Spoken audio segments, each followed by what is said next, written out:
Esto es Colmenafy. En breve comenzamos.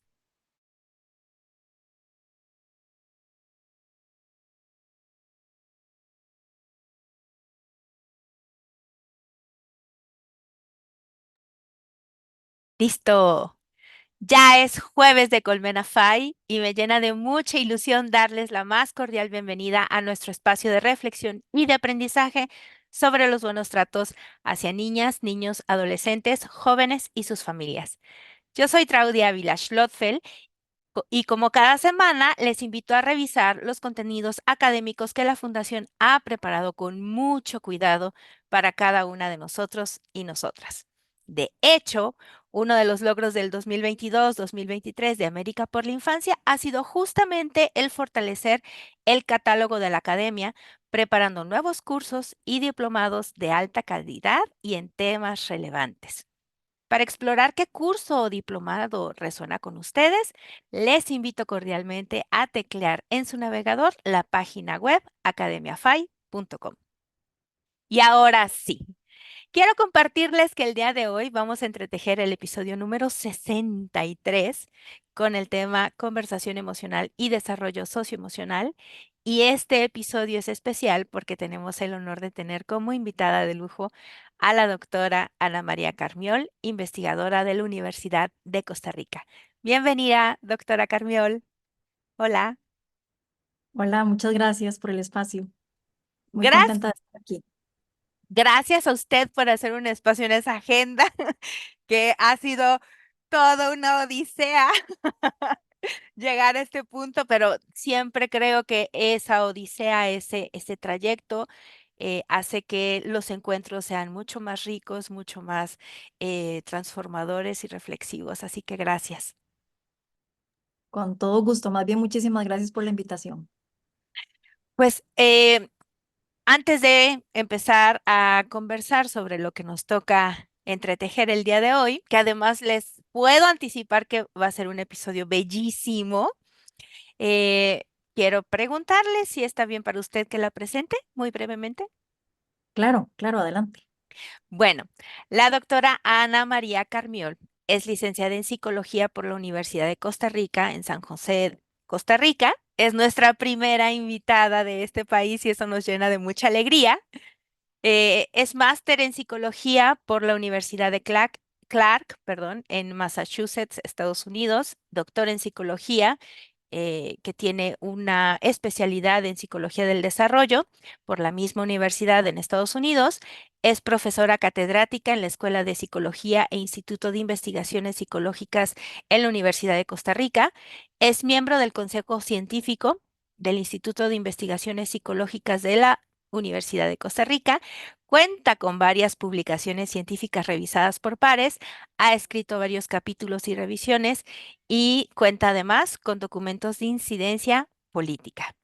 Un poquito de lo que ella hace. Gracias por hacer lo que hace y gracias por nuevamente por estar aquí en Colmenafay. No, para mí es un placer. Muchísimas gracias por la invitación y espero que podamos tener una muy buena conversación, una amena conversación. Seguro que sí, porque además justo de eso se trata. No necesariamente de esta em, conversación sobre las emociones, pero la intención es que vayamos aprendiendo cómo se construyen, la importancia de esos espacios para conversar, reflexionar o traer a cuenta del pasado las situaciones que nos han sucedido para justamente ir promoviendo el desarrollo socioemocional. Si no saben qué significa este tema, lo vamos a revisar muy seguramente en este espacio, pero yo les invitaría a que fueran a buscar el episodio que entretejimos con nuestro director ejecutivo, el doctor Esteban Gómez Mucio, en el que hablamos sobre turnos de conversación y justamente desarrollo socioemocional. Ahora sí. Justo antes de entrar, usted me decía, "Mm, en la primera pregunta está un poco difícil ese concepto, más bien hablemos, intentemos llevarlo a otro concepto que es la narración emocional. Entonces, cuéntenos un poquito qué podemos entender sobre esto que es conversar sobre las emociones, esta narración emocional incluida. Cuéntenos, por favor. Claro que sí. Tal vez lo importante aquí o lo primero que podríamos hacer es un poco contextualizarlo a la luz de lo que mencionabas anteriormente sobre la investigación de Esteban Gómez, ¿verdad? Que yo también pues tengo el placer de conocer. Esteban trabaja el tema también de las emociones en el contexto de la conversación y los turnos con niños y niñas pequeñitos, ¿verdad? Y Ujú, pequeñitas. Lo que vamos a hablar el día de hoy está un poco más orientado a la edad preescolar, niños y niñas entre los 3 y los 5 años, ¿verdad? Donde aparecen otras maneras de comunicarnos, donde aparecen unas habilidades lingüísticas ya un poco más avanzadas, ¿verdad? Lo que es propio de un proceso de desarrollo que le permiten al niño y a la niña, pues, involucrarse en este tipo de intercambios que son distintos. Y a mí lo que me interesa o lo que me gustaría un poquito enfatizar aquí es el contexto de la narración. Bueno, ¿qué son las narraciones? Las narraciones son recuentos o relatos de algo que nos ocurrió o de algo que tal vez le ocurrió a otra persona. Hay un psicólogo muy famoso que vivió como 100 años y se murió hace unos poquitos años, pero es muy importante en la psicología del desarrollo y en otros ámbitos de la psicología también, que se llamaba Jerome Bruner. Entonces, bueno, él escribió en los 80s y los 90s, tuvo una larguísima y muy fructífera carrera, pero en los 80s y 90s escribió un par de libros donde habla sobre las narraciones. Uno de ellos es Actos de Significado y entonces él dice que empieza, bueno, explica una de las cosas importantes que dice es que las narraciones son las maneras especiales que tenemos los seres humanos de comunicarnos, que son propias de la especie, ¿verdad? No encontramos narraciones en otras especies. Y que como seres humanos tenemos una propensión a explicarnos las cosas y a organizar las cosas de una forma narrativa. ¿Ok? Las narraciones tienen ciertas características, hay distintas maneras de lo que llamamos en psicología del desarrollo y también en psicolingüística de discurso extendido, por ejemplo, definiciones, explicaciones, como lo que estamos haciendo ahorita, pero las narraciones ocupan un lugar especial por varias características. La primera es que las narraciones son inherentemente secuenciales, es decir, es una trama, es un cuento, digamos, por ponerlo así, que tiene una trama donde hay una orden de eventos y esos eventos están ligados, están concatenados entre ellos. Las narraciones, como un cuento, involucran personajes, involucran lugares, acciones. ¿Ok? Y bueno, cuando la investigación en psicología del desarrollo ha estudiado las narraciones de sus etapas más tempranas, cuando niños y niñas están pequeños, un poco el criterio ha sido, bueno, que la capacidad del niño y la niña sea producir 12, una narración son dos eventos que están concatenados, como por ejemplo, venía corriendo y me caí. Eso ya es una narración, es breve, es sencilla, después se puede convertir en una cosa tan compleja como un libro como 100 años de soledad, ¿verdad? Pero así es como inician las narraciones. Entonces son inherentemente secuenciales. La segunda característica es que pueden ser reales o pueden ser imaginarias. Puede ser que yo venga aquí a este espacio y que te comente una experiencia pasada, ¿verdad? O puede ser que lea o leamos un libro donde haya una historia o una narración que es ficticia. Esa es la segunda característica. La tercera característica es que las narraciones elaboran vínculos entre lo que es excepcional y lo que es corriente. Uno narra aquello, usualmente narra aquello que no es esperado. Yo vengo y te voy a comentar una experiencia y usualmente no te voy a decir, es que bueno, me levanté y vi el sol, ¿verdad? O me levanté y abrí la ventana. No, voy a comentarte algo que hice, una experiencia que tuve que tiene dentro de esas distintas acciones, tiene algo que es inesperado, ¿ok? Entonces, eso es importante, ¿verdad? Que uno narra lo que no es esperado y también utiliza las narraciones para explicar aquellas cosas que son excepcionales o que son distintas. Y la cuarta característica tiene muchísimo o es la más importante para los propósitos que tenemos el día de hoy. Y es que Brunner dice que las narraciones contienen una cosa que se llama o que él denominó paisaje dual. Por un lado, contienen información, por ejemplo, sobre acontecimientos o acciones que le pasaron a los personajes, por así decirlo, de esa narración, pero también contienen información sobre los contenidos mentales de los protagonistas de esa historia, ¿verdad? Entrelaza entonces el tejido de la acción y de los estados mentales, las intenciones, las emociones, los sentimientos, las creencias, el mundo de los deseos, las emociones, con las acciones.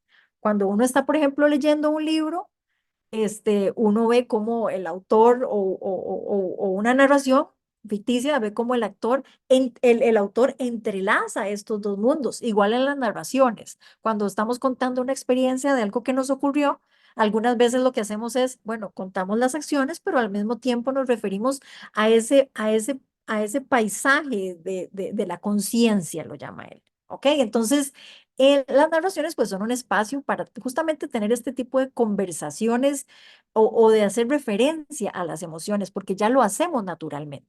¿Ok? Entonces, el acto de narrar, ya sea algo que nos ocurrió o algo que le ocurrió a otra persona, indudablemente al hacerlo nosotros vamos a referirnos a las emociones. ¿Ok?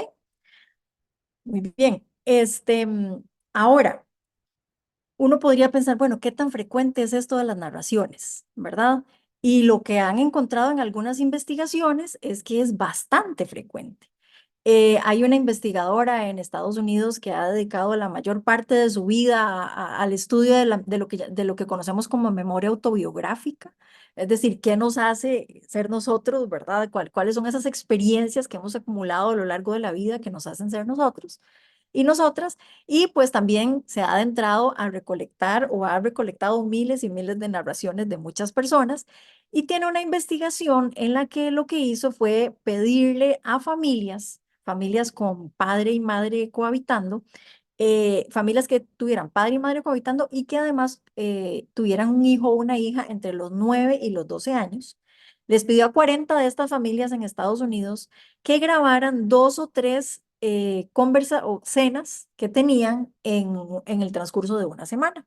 Luego tomó todas esas conversaciones y las transcribió.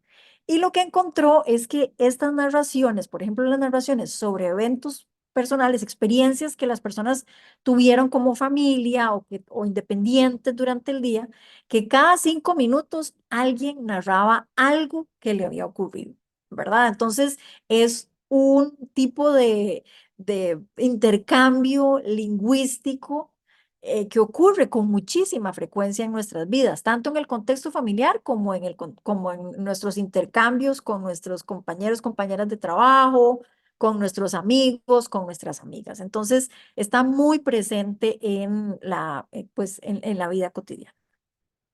Estaba yo aquí anotando justamente estos espacios en donde es posible hablar sobre nuestro mundo emocional.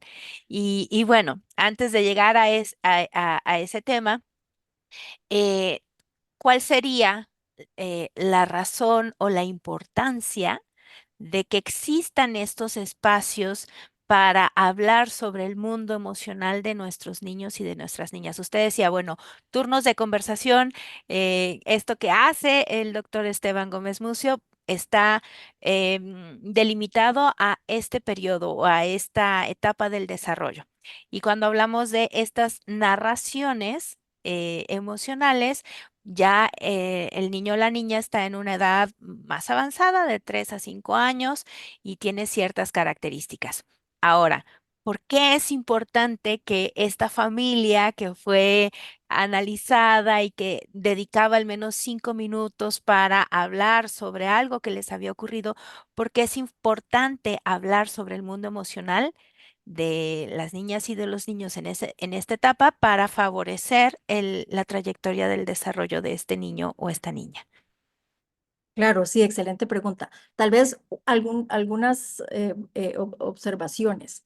Lo que hace el doctor Esteban Gómez Mucio lo ha analizado con niños pequeños, esto de la toma de turnos, lo ha analizado en niños y niñas pequeñas, pero eso ocurre a lo largo de toda la vida, ¿verdad? Nosotros estamos teniendo un intercambio y estamos teniendo estos turnos. Y bueno, es una habilidad muy sofisticada que aprenden desde muy temprano y por dicha, porque siempre lo tenemos que estar utilizando. Ya cuando empieza a aparecer más el discurso extendido, cuando ya los niños y niñas adquieren cierto nivel de desarrollo lingüístico, pues pueden involucrarse en estos intercambios, en estas narraciones construidas conjuntamente, ¿ok? Porque al principio no lo pueden hacer, pues porque están tratando de dominar, pues, o desarrollando otras habilidades lingüísticas que son necesarias para montarse en esto de la narración, ¿ok? Me preguntabas que por qué es importante hablar sobre, bueno, narrar con nuestros niños y nuestras niñas y al hacerlo hablar sobre las emociones, incluir ese paisaje de la conciencia, ¿verdad? Hablar sobre cómo nos sentimos ante una experiencia específica, ya sea negativa, positiva, etcétera. Y aquí yo quisiera resaltar algo bueno, de dos personas que son como muy importantes, que tienen un bagaje que viene de un lugar similar. Uno es un lingüista filósofo, Bakhtin, ¿verdad? Que dice, toda voz individual está abstraída de un diálogo, ¿verdad? Y luego esta es otra idea que viene de un psicólogo del desarrollo muy famoso, de apellido Vygotsky, ruso, que nos dice, bueno, en el desarrollo del pensamiento, eso era uno de sus intereses, cómo desarrollábamos el pensamiento. Él le daba un rol muy importante al habla social, ¿verdad? Al intercambio que tienen niños y niñas primero con otras personas a manera de diálogo y luego cómo ese intercambio que ocurre en el plano de lo social pasa a ser utilizado por el niño y la niña como habla privada, ¿verdad? Que tiene una función de autorregular la acción del niño y de la niña. Repite tal vez lo mismo que el mismo diálogo que tuvo con otra persona, pero ahora lo repite a sí mismo para poder autorregularse. Y eso posteriormente llega a ser pensamiento, ¿verdad? Ya de una manera interiorizada. Entonces, vos me preguntás, ¿por qué es importante que conversemos sobre las emociones? Bueno, porque esas conversaciones, si seguimos a Bakhtin y si seguimos a Vygotsky, se convierten en el andamio y en los recursos que tenemos o tiene el niño para poder comprender ese mundo mental de las otras personas, ¿ok? ¿Y eso por qué es importante? Porque si puede tener este tipo de comprensión sobre cómo se sienten las otras personas, qué piensan las otras personas, cómo se siente él o ella mismo, ¿verdad? Pues eso lo va a beneficiar en otra serie en otros ámbitos del desarrollo. La regulación emocional, las conductas prosociales, la comprensión de las emociones. Entonces, yo soy fiel creyente de que para que las cosas se puedan dar a lo interno de un niño o una niña, es importante que nosotros como personas adultas podamos facilitar esa plataforma. ¿Y qué mejor manera de hacerlo que a través del diálogo y del intercambio, ¿verdad? Entonces, bueno, la narración es una manera de hacerlo. Y aquí voy a aprovechar para invitarlos a que vayan y exploren en Spotify y en el canal de YouTube de América por la Infancia el episodio número 21, que lleva como tema Desarrollo del lenguaje en la primera infancia, justo con la doctora Katy Strasser. Vayan y revísenlo también porque viene muy de la mano con esto que nos acaba de comentar la doctora Carmión. Em, Hablaba usted de estos de la narración, ¿cierto? Y entonces, cuando hablaba usted de por qué era importante, como para ir acompañando al niño o a la niña en su desarrollo para poder interpretar los estados mentales de las otras personas que hay detrás de estas conductas que yo estoy viendo en mi tía, en mi maestra, en mi amigo. Por supuesto, es algo que se va entrenando a lo largo de la vida y que lo mejor sería que una persona adulta cuidadora fuera la persona que lo fuera como acompañando en el proceso del desarrollo, en la trayectoria del desarrollo de este niño o de esta niña. Y aquí me gustaría preguntarle, además de estas narraciones sobre las emociones, ¿existe algún otro tipo de conversación? O de contexto, tal O- vez, de intercambio. Ujú. Ujú. Sí, sí, además de las narraciones sobre eventos personales, ¿verdad? Pasados, Otro de los contextos que yo también siempre les recomiendo a las familias con niños y niñas de corta edad que practiquen es en el contexto de la lectura compartida. ¿Por qué? Porque los libros, bueno, varias investigaciones ahora han documentado o han tratado de caracterizar de una manera muy detallada qué es lo especial sobre los libros y específicamente sobre los libros infantiles. Los libros infantiles, por ejemplo, a partir de esas investigaciones, se ha observado que, por ejemplo, tienen la complejidad del lenguaje que está en los libros es muchísimo mayor que la complejidad del lenguaje que se observa en una conversación cotidiana entre una persona adulta y un niño o una niña.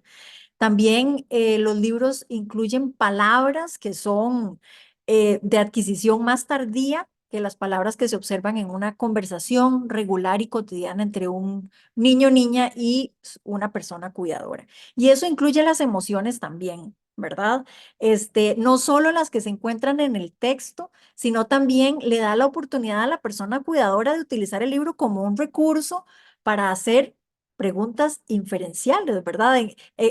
Tenemos que entender aquí que leer un libro o el compartir un libro con un niño o una niña no es nada más centrarnos en leer el texto literalmente y cerrar el libro y decir, ya terminamos esta tarea, ¿no? Tenemos la posibilidad con la lectura compartida de poder sacarle muchísimo más provecho a la actividad y hacer preguntas a los niños y a las niñas. Ay, cómo se está sintiendo este personaje? ¿Verdad? ¿Qué crees que va a pasar? ¿Por qué se siente así? ¿Cómo te sentirías vos, por ejemplo? Todas estas preguntas que consisten en comentarios y preguntas extratextuales, es decir, que van más allá de la lectura literal del libro, le van a brindar a la persona cuidadora una serie de oportunidades para poder ir armando esa reflexión conjunta sobre las emociones. Entonces, pues yo, además de las conversaciones sobre los eventos personales, pasados, recomendaría igualmente a las personas cuidadoras el que utilicen la lectura compartida como un espacio para poder explorar el mundo mental de esos personajes y también para ligarlo con la vida personal, la vida del niño o de la niña. Muchas veces, a veces, vemos, hay muchos libros disponibles para personas cuidadoras, libros infantiles tratan temáticas que a veces son retadoras en el contexto de la crianza. Por ejemplo, el potty training, ¿verdad? O sea, de dejar el pañal o que viene un nuevo hermanito, una nueva hermanita, o que qué sé yo, por ejemplo, en la situación de divorcio, que ahora me toca tener dos casas que ahora voy a iniciar la guardería o el centro de cuido, que ya no voy a estar solamente en mi casa.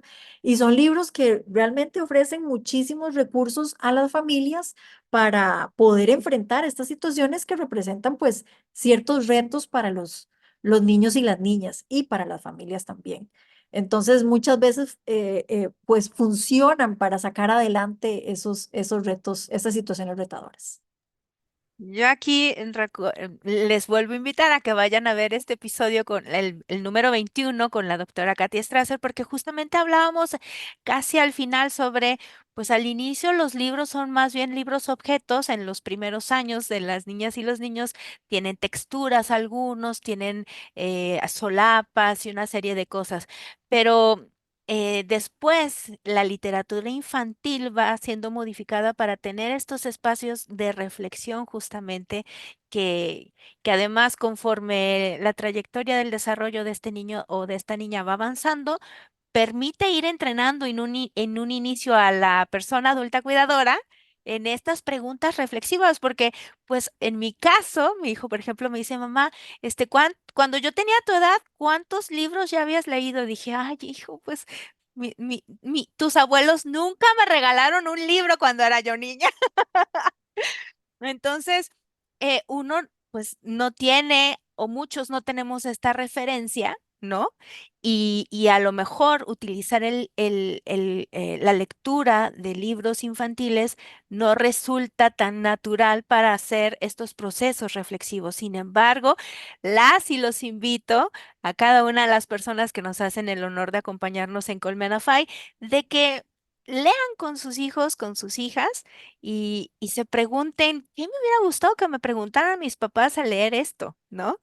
Y así vamos incrementando de peldaño en peldaño las funciones reflexivas nuestras para dispararlas de nuestros hijos o de nuestras hijas, ¿cierto? Claro, y bueno, esa pregunta, vieras que a mí también me la han realizado en otros contextos, de por qué yo me cuestionan, por qué fomento tanto que las familias practiquen la lectura. Si pues nos ponemos a ver en América Latina, en muchos lugares no tenemos una tradición escrita muy instaurada.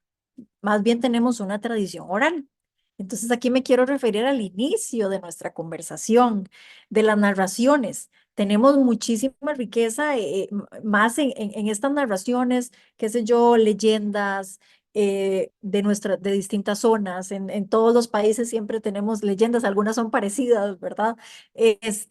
Pero también por eso es que yo le empecé hablando de las narraciones, de estas historias personales, porque también lo que nos dice la literatura, más bien, más desde la antropología, es que en los rincones más recónditos de este mundo, las personas hablan sobre el pasado, ¿verdad? Hablan sobre sus experiencias o hablan sobre leyendas, comparten leyendas. Entonces, incluso dentro de esta tradición oral, es posible utilizar estas narraciones para explorar el contenido de las emociones, ¿verdad? Para hacer preguntas, las mismas que podemos utilizar cuando estamos leyendo un libro.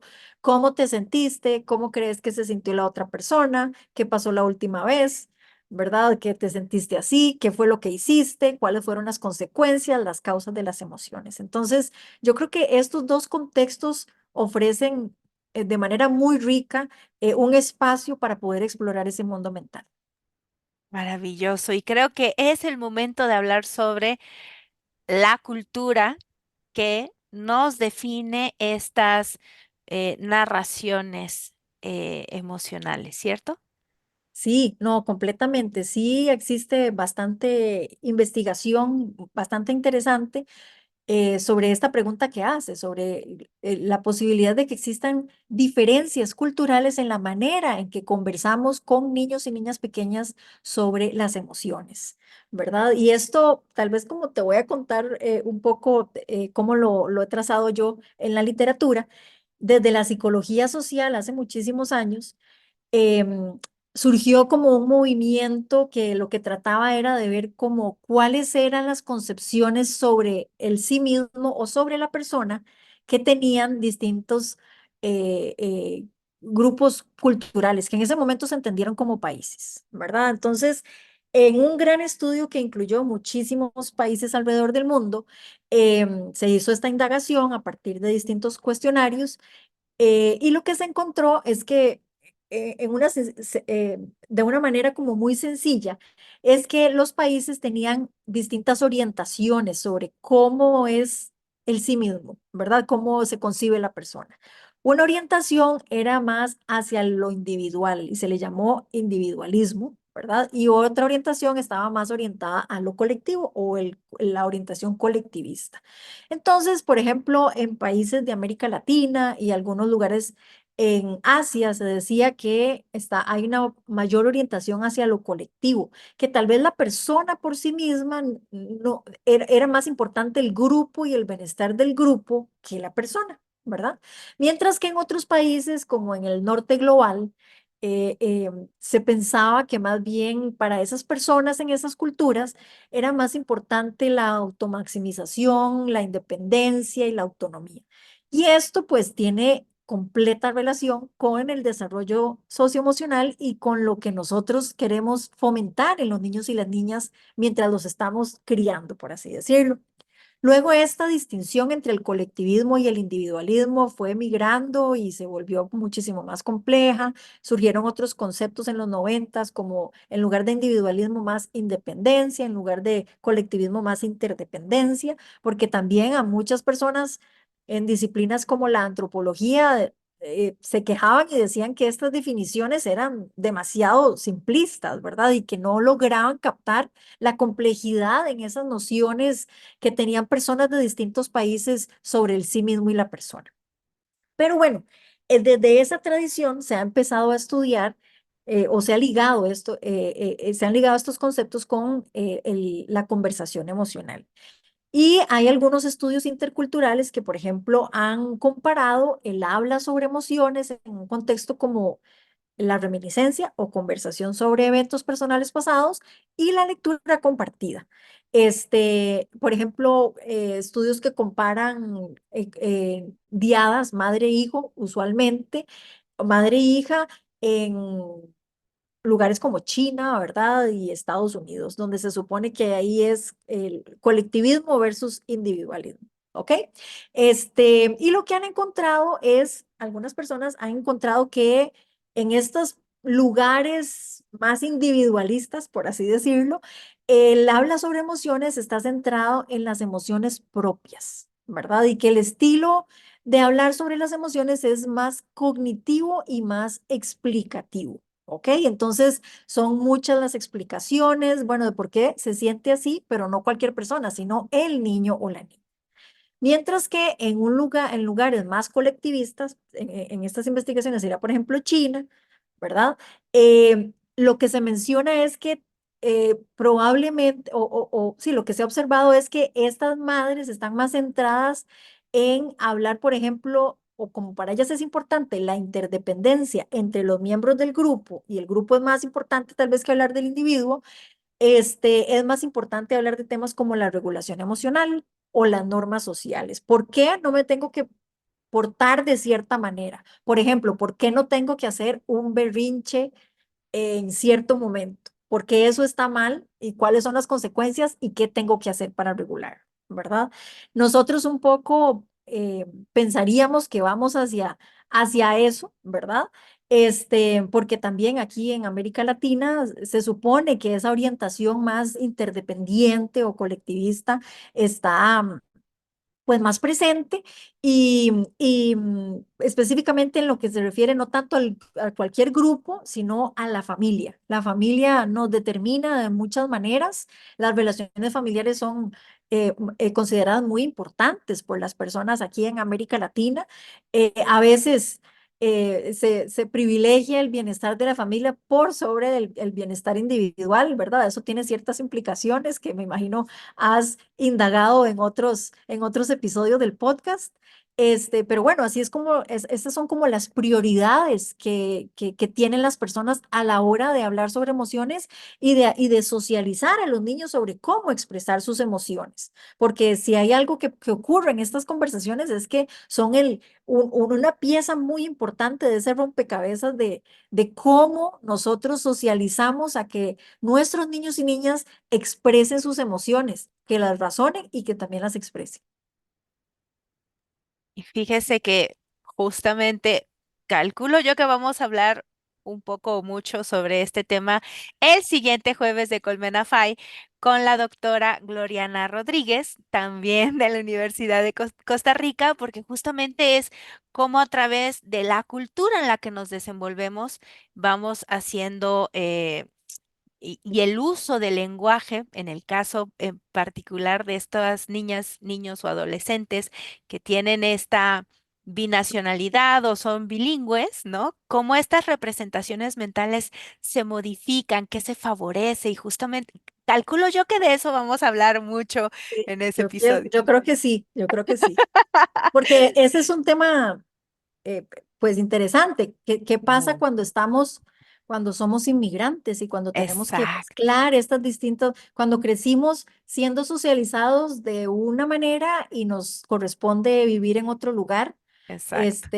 o qué sé yo, que vivimos en una familia donde donde tenemos un padre de una cultura y una madre de otra, ¿verdad? Y hacemos cosas muy creativas cuando estamos en esas situaciones. Así es, así que aparten el siguiente jueves porque seguro también les va a interesar. Y bueno. Ahora, ya nos dijo estos dos contextos, las lecturas compartidas por un lado y la otra es esta reminiscencia de los eventos que sucedieron en relación a nuestro mundo emocional, ¿cierto? Nos ha dicho también bastante sobre el impacto de la cultura, que, que, mm, que de nuestro mundo emocional en la cultura X se ve favorecido y que de nuestro mundo emocional en la cultura Y se favorece y que es distinto. Ahora, eh, ¿cómo esta relación cultura, narraciones y lecturas compartidas, cómo impacta en el desarrollo socioemocional de estos niños y niñas? Sí, bueno, súper interesante esa pregunta y creo que es como bastante importante porque hemos estado hablando de las emociones, pero lo importante es conocer pues de la conversación sobre emociones y lo importante es pues saber cómo esto se relaciona, qué es lo que tenemos que hacer, porque si entendemos cómo se relaciona, podemos tener más herramientas para ver cómo orientarnos en nuestra crianza.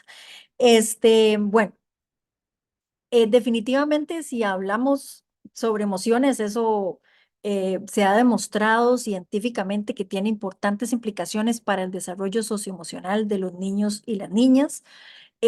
Por ejemplo, los niños y las niñas que están más expuestos o involucrados en este tipo de conversaciones, ya sea en el contexto de la lectura o en el contexto de la reminiscencia, desarrollan mejores habilidades que van desde habilidades para reconocer las emociones, ¿verdad? Ver, qué sé yo, cuando una cara muestra felicidad y cuando una cara muestra tristeza o bien enojo, ¿verdad? También tienen mayores instrumentos para entender cuáles son las causas y las consecuencias de distintas emociones y también presentan como un desarrollo más sofisticado de conductas prosociales, ¿verdad?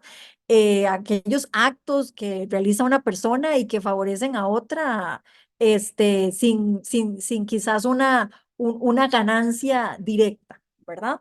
Este, mm, em, eh, Aquí te quiero contar de una investigación que hicimos nosotros aquí en Costa Rica. Bueno, era una comparación entre niños y niñas en Costa Rica y en Alemania de 4 y 5 años, donde les presentamos una tarea que era básicamente unas viñetas donde les mostrábamos distintos escenarios y le preguntábamos a los niños y a las niñas, ¿qué haría usted en esta situación? ¿Verdad? Entonces, esas viñetas o esos escenarios eran, por ejemplo, una imagen donde un compañero de clase le estaba armando una torre y otro compañero viene y le derriba la torre de tucos que estaba armando. O cuando un niño golpeando a un compañero de clase.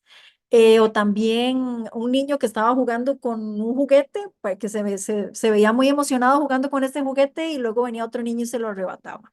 O también un niño que quería involucrarse con un grupo para jugar y lo rechazan, ¿verdad? Entonces le preguntábamos a los niños de nuestra investigación, le mostrábamos esas imágenes y les decíamos, bueno, ¿qué haría usted ante eso? ¿Ok? Y las respuestas eran muy diversas. Algunas eran muchísimo más ¿cómo decirlo? Sofisticadas, ¿verdad? Que otras, más asertivas que otras. Por ejemplo, algunos niños en este escenario donde le derriban la torre, ¿verdad? Decían, yo me voy lo que este niño tiene que hacer es devolverse y pegarle, ¿verdad? Mientras que otros decían, bueno, no, lo que tiene que hacer es decirle que eso no le gusta y que por favor no lo vuelva a hacer, ¿verdad? Otros niños lo que decían es, bueno, yo lo que haría es ir donde la docente, donde la maestra, para que me ayude a resolver esta situación. Pero estas diferencias son importantes pues de tomar en cuenta porque nos dan información sobre cómo estos niños están razonando de manera distinta y en algunas investigaciones se ha visto que se relacionan con cuánta exposición a la conversación emocional tienen estos niños y estas niñas y cuál también es la calidad de esa exposición. Porque aquí tenemos que hacer una distinción entre mencionar las emociones durante la conversación y profundizar, razonar de una manera más profunda sobre esas emociones. Porque nosotros podemos estar aquí conversando, vos y yo, sobre una experiencia personal pasada y yo decirte, sí, me sentí triste, ¿verdad? Eso es muy distinto a que yo te diga, sí, me sentí triste por esta razón, ¿verdad? O bueno, cuando yo me sentí triste y por eso fue que hice esto, ¿verdad? Esa conversación es muchísimo más compleja, más profunda y alguna investigación todavía eso no está completamente definido, pero alguna investigación ha mostrado que el hablar sobre las causas y las consecuencias le da una ventaja a estos niños. Es decir, que los niños y niñas que están expuestos a conversaciones más profundas, donde exploran las causas y consecuencias de las narraciones, luego cuando completan estas tareas de las viñetas que te mencioné anteriormente, tienen mejores resultados, ¿verdad? Entonces es importante, pues eso.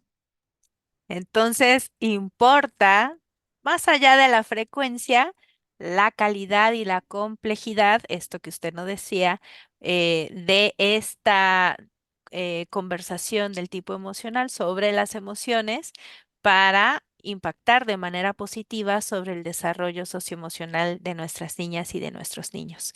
Es decir, no nada más quedarnos en ¿y cómo te sentiste triste? Y ahí se acabó nuestra referencia al mundo emocional.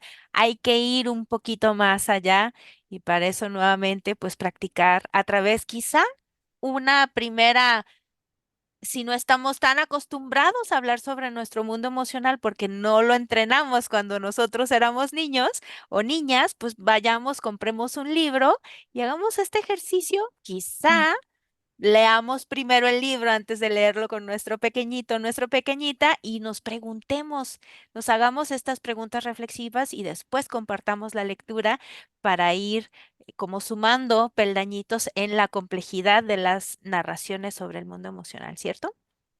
Totalmente, sí, totalmente. Es bien importante como pensar que no solamente es mencionar las emociones, sino que necesitamos profundizar sobre cuáles fueron sus causas y cuáles son sus consecuencias, ¿verdad? Eso también va a ser una herramienta importante hasta para la disciplina, ¿verdad? Para poder darle contexto al niño o a la niña sobre, por ejemplo, qué sé yo, en una situación de conflicto, en un berrinche, cuáles fueron las causas, cuáles son las consecuencias, eso también pues es importante. Y aquí yo también quería mencionar que específicamente en el contexto de las conversaciones sobre eventos personales pasados, podemos hablar sobre conversaciones de cosas que compartimos o que no compartimos, ¿verdad? Que yo le cuento a una persona o le pregunto a mi niño o a mi niña, bueno, ¿cómo te fue hoy en el colegio, ¿verdad? Donde yo no estuve. Pero también, bueno, eso es como una distinción, pero también tenemos otra distinción, que es hablar de eventos con una valencia emocional negativa y eventos con una valencia emocional positiva. ¿Y qué es lo que nos dice la investigación sobre esto? Nos dice que cuando hablamos sobre eventos de valencia emocional negativa, es decir, cuando, por ejemplo, si estamos hablando con nuestro niño o niña y nos estamos recordando que la vez pasada no se sintió, le pasó algo en el colegio con un compañero, algo que no fue placentero, ¿verdad? O que quería que le compraran algo en el supermercado y ese día no lo compraron, ¿verdad? O no se podía comprar. Hablar sobre esas cosas, usualmente esas conversaciones se refieren más a las emociones. ¿Verdad? Es decir, como, como que hablar sobre cosas negativas tiene sus aspectos positivos, por así decirlo, porque nos dan muchísimo más espacio para profundizar justamente en las causas y las consecuencias. Si todos estamos felices y contentos porque hicimos un viaje, un paseo a la playa y la pasamos muy bien, pues está bien compartir ese tipo de cosas, pero tal vez no nos da esa amplitud para poder profundizar con más detalle en esta conversación. Y aquí aprovecharía yo a recordar porque es tan importante que cuando nuestros hijos o nuestras hijas están en una competencia, por ejemplo, o en un juego o compartiendo un espacio lúdico, yo siempre le digo a mi hijo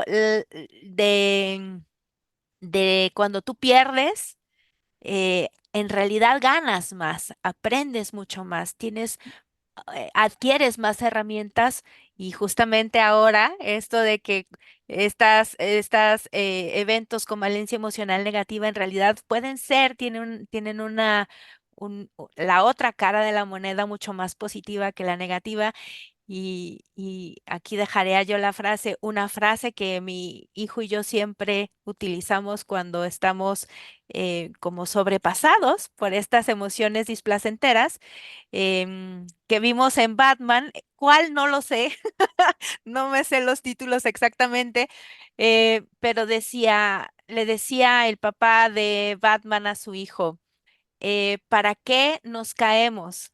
¿No? Y él tenía que completar la frase para aprender a levantarnos, ¿cierto? Exacto, es- exacto. No, totalmente, totalmente de acuerdo con eso. Pues bueno, no sé cómo, pero al parecer ya llevamos como 48 minutos como mínimo en esta primera parte. Y yo quisiera agradecerle esta tan deliciosa conversación. He aprendido muchísimo, lo he disfrutado muchísimo y quisiera preguntarle si hay algo que usted quisiera dejar o quisiera decirnos algo más que usted diga, nos falta esto y sí, no nos podemos ir sin esto.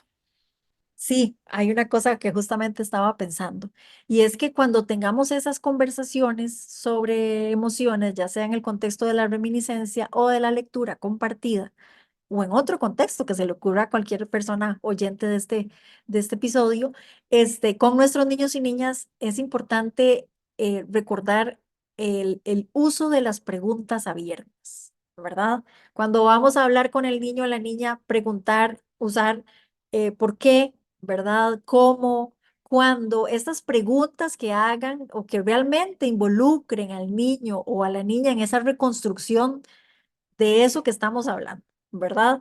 Que no nada más sean preguntas cerradas como ¿y te sentiste triste o te sentiste bien? Y que el niño o la niña solo tenga que responder sí o no. Lo que queremos es que corra la extra milla y que se pueda que pueda explicar lo que siente y que pueda extenderse en sus respuestas, ¿verdad? Esto no solamente es un reto a nivel cognitivo que lo va a poner o la va a poner pues a un nivel donde tiene que elaborar, sino que también va a ser una herramienta para poder ayudarle pues, a discutir este tipo de cosas, ¿verdad? Eso. Ahora bien, la gente siempre me pregunta, ¿y qué pasa si yo le hago esas preguntas y no me responde? Bueno, pase al otro comentario, tampoco insista demasiado, ¿verdad? Porque a veces nos empeñamos en que quiero que me responda esta pregunta de esta manera y a veces no lo van a hacer porque no quieren hablar de eso. Bueno, continuemos con la siguiente pregunta, ¿verdad? Entonces, usar preguntas abiertas, pero si no hay apertura en ese momento para responderlas, continuamos con pues el siguiente contenido de lo que sea que estemos conversando. Y eso es súper importante porque les deja el mensaje de me importa tu mundo emocional, pero te doy tu espacio, te doy tu tiempo y cuando tú estés listo o lista, yo estoy aquí para ti, ¿cierto? Exactamente. Sí. Muy bien. Vámonos entonces a la segunda parte de nuestro episodio. En esta segunda parte, la consigna es pedirle a las personas invitadas que nos compartan material bibliográfico, material de lectura relacionado al tema que abordamos el día de hoy para que podamos ir a revisar a lo mejor un libro o su mismísimo artículo que justamente fue el que dio pie a entretejer este episodio. Cuéntenos, invítenos a leer sobre este tema. Bueno, sobre el tema de desarrollo socioemocional, como les comentaba, tenía este estudio, ¿verdad?, intercultural, donde analizamos un poco las conversaciones de las madres costarricenses con sus niños preescolares, madres alemanas con sus niños preescolares, y evaluamos a los niños y a las niñas con esta tarea de las situaciones emocionalmente retadoras.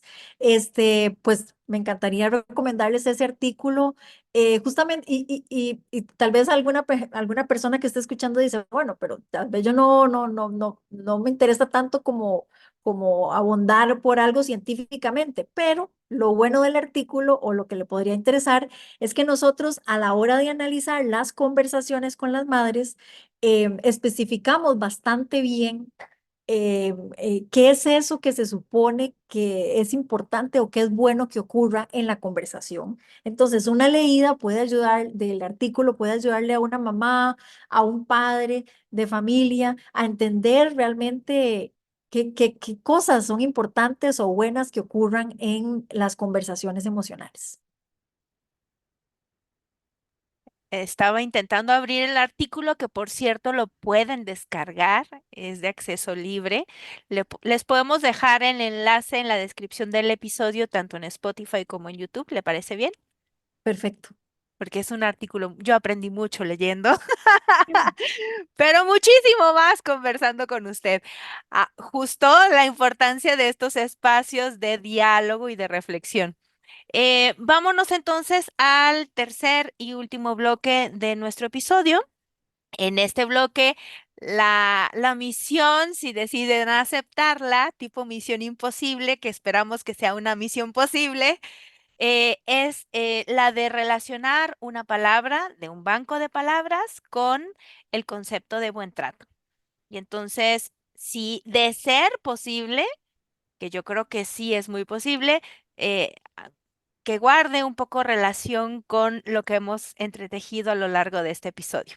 Y entonces, su palabra, yo primero le tengo que preguntar si está lista. Estoy lista, sí. Eh, entonces, sus palabras son conexión y competencias. Cuéntenos qué relación tienen.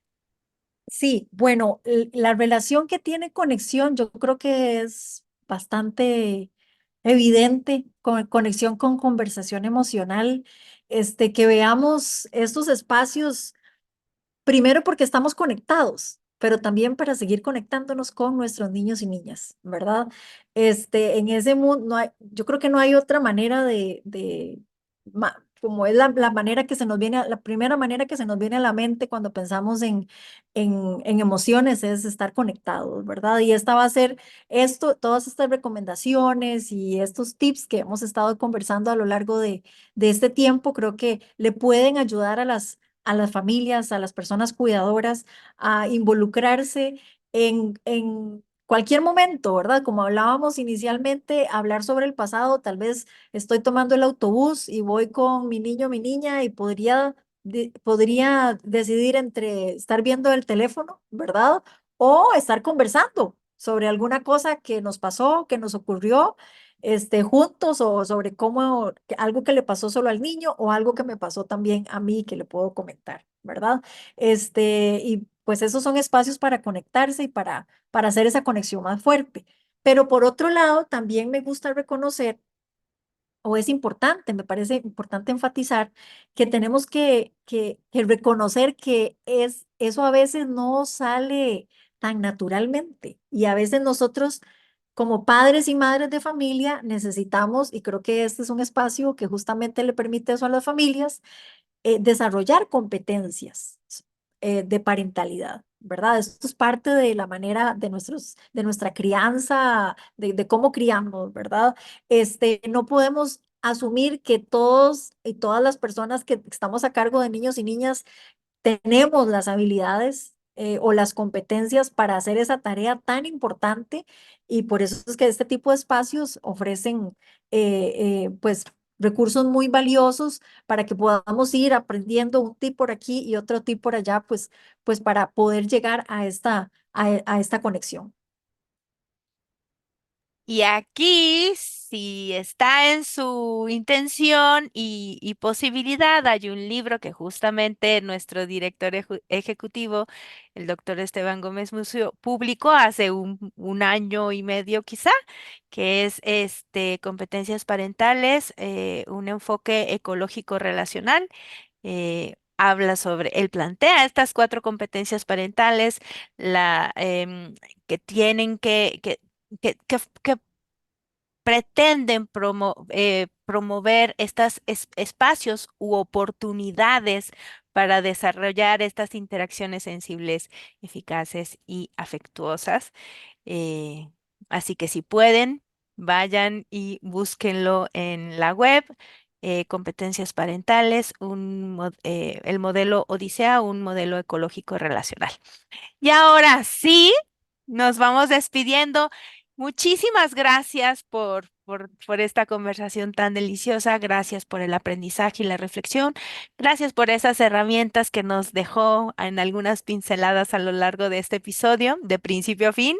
Y gracias también a las personas que nos hacen el honor de darle play a cada uno de los episodios de La Colmena. Si conocen a alguien a quien este episodio le puede ser sumamente valioso o que crean que pueda resonar con él y que sea necesario que ella o él lo escuchen, no olviden compartírselo.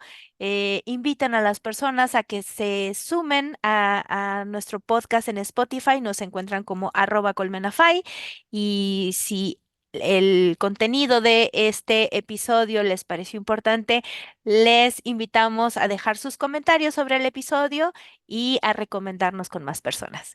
Muchísimas gracias, doctora. Muchísimas gracias a ustedes por la oportunidad y por el intercambio tan ameno. Gracias. Gracias a Javier Lenis, gracias a Carlos Díaz por la valiosa labor que hacen para la fundación, en especial por la labor tan importante que hacen para que Colmenafy llegue con un diseño muy bonito y en tiempo y forma a sus espacios digitales. Nos vemos el próximo jueves de Colmenafy. Les esperamos con mucha ilusión y con mucho entusiasmo. Buen fin de semana. Hasta pronto. Hasta luego.